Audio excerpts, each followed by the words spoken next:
Happy Monday, everybody. I hope you had a fantastic weekend.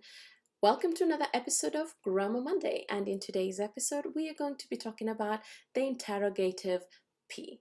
I will show you how to create it and how to use it. I hope you find this lesson enlightening. I will see you again on Random Wednesday. In this lesson, we're going to be talking about the interrogative P. So if you want to ask which or where, you have two ways of doing that in Swahili. So you could say gani, which is what you'll mostly hear, but you'll also hear ipi, wapi, upi. So in this lesson, we're going to be talking about the PI one.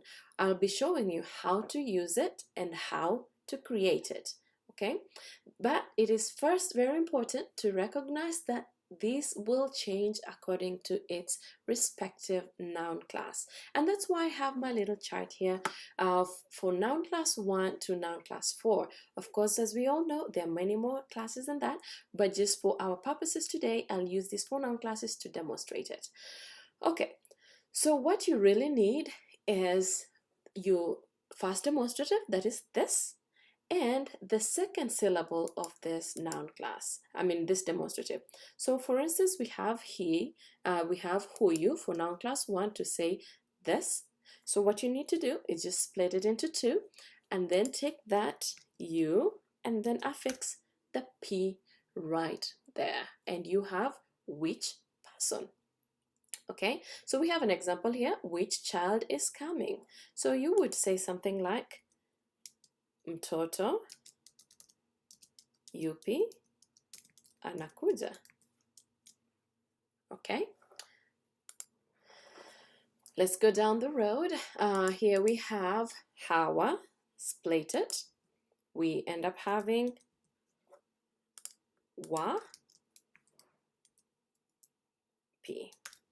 However, you also see wapi because wapi is quite similar to the asking of where, and that falls under this category of interrogatives. So mostly when it comes to noun class 2, people will prefer gani just so that they don't have to mess with wepi and wapi. But if you had to use this particular interrogative, then if you used wapi or wepi, you'd still be correct.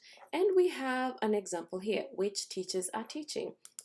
So we'll say like walimu wapi wanafundisha. Okay?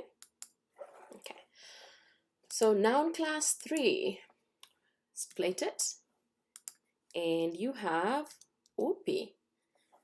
Because this is an interrogative, we want to have a question mark because we never use this in a regular sentence or a statement. We only use this when we are asking a question. So for noun class 3, we have an example of a sentence here. Which tree fell? You will say something like mti upi ulianguka. And let's talk briefly about the sentence structure.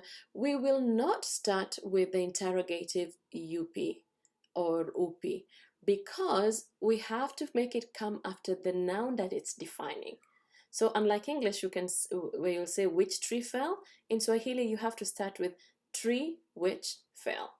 Okay, that is just something that you have to remember when you're asking questions using the interrogatives, either gani or P.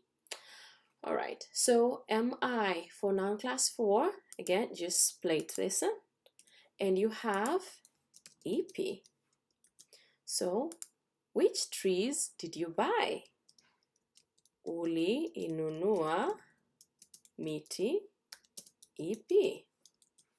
So you see, even if I'm starting with a verb, in this case, did you buy, I will still make sure that the noun comes, or the subject comes before this interrogative. Okay, and note I have I. This is the object infix for tree, but that's a different story. So really, this is how you create and you use your interrogative PI. It's going to change according to the noun class. You use the second syllable of your first demonstrative and simply fix it to the P, and therefore you have the correct form of the interrogative P.